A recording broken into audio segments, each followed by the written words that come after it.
علی مادر بریم کنم توی چی نگی خودم درستش میکنم تو پشت سر من بیا. دست تک نکنه زنده داشت زهر خودت رو ریختی. چرا مادر جون مگه چی شده که اینقدر ناراحتت؟ من چیکار کردم؟ چند ساله داری اینجا طبق پایین ما زندگی میکنی؟ هر جا رفتی هر جا اومدی هر که اومده رفته ما هیچ باری چی گفتم پیشت که رفتی پشت سر ما این حرفا زدی؟ باور کنید دارید اشتباه فکر میکنید. من هیچ موقع پشت سرتون بدگویی نکردم. هر موقعم ناراحت شدم به خودتون اومدم گفتم. میشید بردار بیار اینجا بشین من بگم چه کار کنی. امروز باید تکلیف روشن شه ببینم کی تو خونه داره خبر میبره و میاد. الو پارمیدا جون سلام، حالت خوبه؟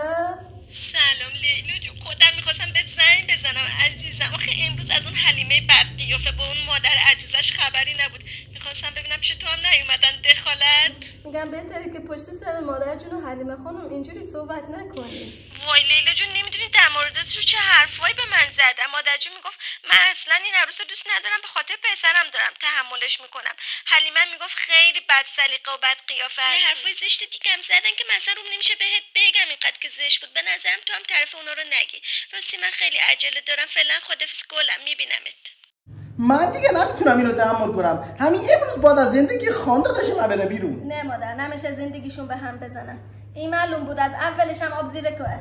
خدا رو شکر این قضیه هم معلوم شد و متوجه شدید که من تقصیر ندارم. خواهشم به پارمیدا و شوهرش هم هیچی نگید دیگه. فراموش کنید این قضیه رو. یه موقع زندگیشون به هم بخوره به خاطر این قضیه.